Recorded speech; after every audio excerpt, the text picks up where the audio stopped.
ओम नमो भगवते वासुदेवाय। आज का जो प्रसंग है इतना दुर्लभ प्रसंग है कि जो आपने आज तक नहीं सुना होगा। देखिए, पांचों पांडव द्रौपदी सहित अपनी जीवन यात्रा समाप्त कर चुके हैं। महाभारत का युद्ध समाप्त हो चुका है और वह अपने अपने जीवन के सभी कार्यों को पूर्ण कर चुके हैं।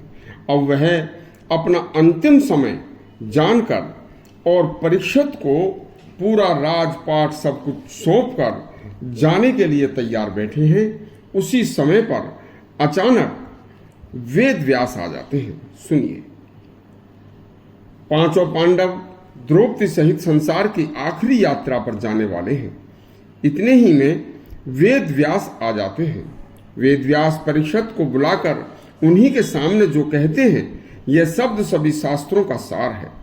एक बार एकाग्र चित्र होकर यह सार आज जरूर सुनना। भगवान वेद व्यास महान तपस्वी थे और उन्होंने कहा कि हे पुत्र परीक्षित, अपना सर्व कल्याण चाहने वाले पुरुष को निद्रा, तंद्रा, भय, क्रोध, आलस्य और दीर्घ सूत्रता, ये 6 दोष तुरंत त्याग देने चाहिए। ये शब्द महाभारत के उद्योग पर्व से उन्होंने सुनाए थे। दूसरा मंत्र सुनो।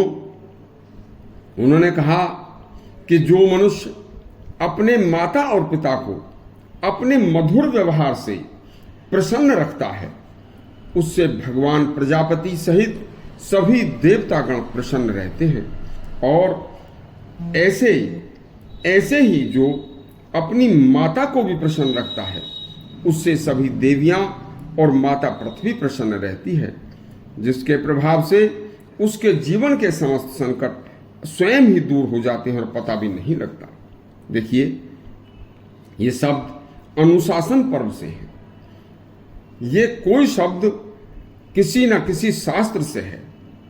देखो, देवता जिससे प्रसन्न होकर जिसकी रक्षा करते हैं, तो उस पुरुष को वह पहले ही उत्तम बुद्धि प्रदान कर देते हैं।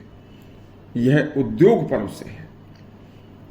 में ही देखिए, उद्योग पर्व में ही आगे कहा है कि सत्य विनय की मुद्रा, शास्त्र ज्ञान विद्या, कुलीनता, शील, बल, धन और शूरता और चमत्कारपूर्ण बातें करना, ये 10 लक्षण स्वर्ग जाने के लिए होते हैं। ऐसा व्यक्ति जिसमें ऐसे लक्षण हो वह स्वर्ग का अधिकारी होता है। वेद व्यास बोले, हे पुत्र, तुम सदा सांसारिक आसक्तियों से ऊपर उठकर अपना मन धर्म में लगाना, क्योंकि यहाँ के जीव बंधु बांधवों का सहायक केवल धर्म है। चतुर मनुष्य धन व स्त्रियों का सेवन तो करते हैं, लेकिन उनकी श्रेष्ठता पर विश्वास नहीं करते।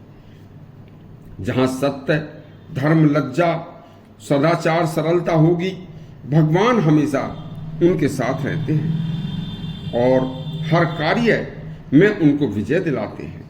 स्त्री, पुत्र, कुटुंब और धन, ये सभी बिछुड़ने वाले होते हैं। देखो, सभी संग्रहों का अंत क्षय है, यानी क्षय मीन्स नष्ट होना। ऊंचे उठने के बाद नीचे गिरना निश्चित है।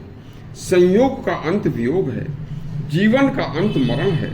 इसे कोई टाल नहीं सकता। सत्य का पालन, दया का भाव राजा का प्रधान धर्म होता है। बेटा, मृत्यु साथ साथ चलती है, हमेशा साथ रहती है, साथ ही उठती है, साथ ही बैठती है और सुदूर मार्ग पर साथ साथ जाकर साथ ही लौट आती है। सनातन मनुष्य का आचार है।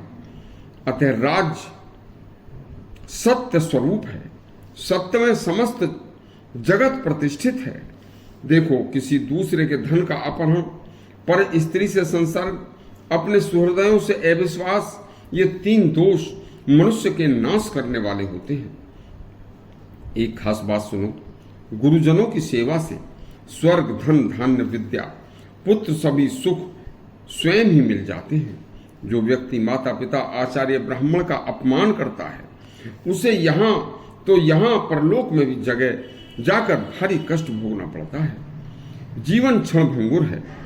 जिस मनुष्य ने जीवन में धर्म कार्य नहीं किए, मरने के बाद उस जीव को भारी दुर्गति होती है। विद्वान संत ब्राह्मणों की वाणी चंद्रमा की किरणों के समान शीतलता का सुख देने वाली होती है। उसे जरूर सुनना चाहिए। वेद व्यास ने यह उपदेश परीक्षित को उसके कल्याण के लिए उसके पूर्वजों के पांडवों के सम्मुख सुनाया था, क्योंकि पांडव अपनी आखिरी यात्रा पर चलने वाले थे। यदि आपको यह सुंदर कल्याणकारी प्रसंग अच्छा लगा हो तो हमारा चैनल सब्सक्राइब करें और घंटी दबाएं। धन्यवाद।